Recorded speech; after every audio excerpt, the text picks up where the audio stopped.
Let's look at the Davidic king as God, according to Psalm 45, verse 6. So most translations would read something like this: You are God, and you will rule forever as king. Your royal power brings about justice. But according to the Cambridge Bible for Schools and Colleges, Thy throne, O God, is forever and ever. This appears to be the sense given by all the ancient versions, for though it has been argued that the God, Hotheos, in the Greek translation of the Hebrew Bible, the LXX, is not the vocative, Thy throne, O God, but the predicate, Thy throne is God. The words do not appear to have been so understood by any of the ancient commentators, and the construction is certainly not an obvious one. So the notion that somehow the throne here is being referred to as God is just not tenable. Clearly, the Davidic king, the context of Psalm 45, is being called God here, but obviously not God in the absolute sense. The reason this happens is because, according to Zechariah 12, on that day the Lord will defend the people of Jerusalem. The weakest among them will be as mighty as King David, and the royal descendants will be like God, like the angel of the Lord who goes before them. Those of the house of David, and obviously the king, can be called God in a secondary sense, and that will also be the case in the Messianic age, in the kingdom to come. So again, let's look at the house of David in the NIV Study Bible. In this psalm, which praises the king and specially extols his splendor and majesty, it's not unthinkable that he was called God as a title of honor. Such a description of the Davidic king attains its fullest meaning when applied to Christ, as the author of Hebrews does. The pharaohs of Egypt were sometimes addressed as my God by their vassal kings in Palestine. And again, the New English Bible, because the Davidic king is God's vice regent on earth, the psalmist addresses him as if he were God incarnate, that is, God in the flesh.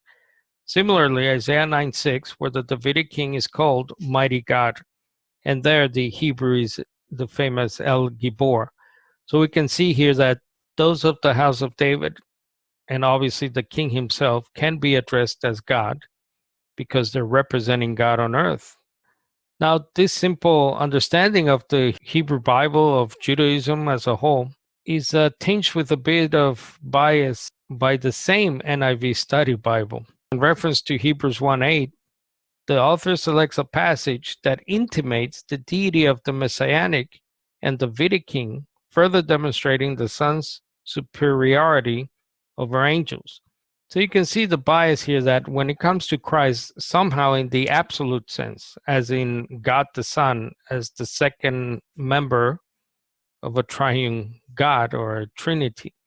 But this is far from the case. This goes beyond the scope of the usage in Hebrew and the understanding of the Jews of Jesus himself. Says in John 10 that the judges are called gods as well in Psalm 82. So he full well understood that just because you're called God doesn't mean you're God in the highest absolute sense. That would be ridiculous.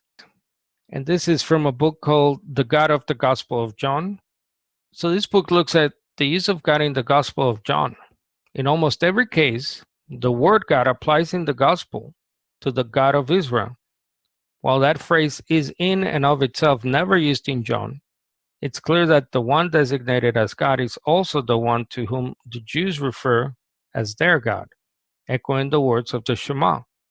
The Gospel speaks of God as the one who alone is God and as the only true God. However, the most telling and frequent characterization of God is to be found on Jesus' lips, for he calls God my Father and refers to him regularly as the Father or the Father who sent me, a term that appears about 120 times. Or put differently, the designation of God as Father indicates that God is the source and origin of the life of the one who's designated as Son. Because God is Father in relationship to the Son, that relationship constitutes God's very identity as Father in the Gospel of John. God is known as the Father through the Son, and God is known as the Father of the Son.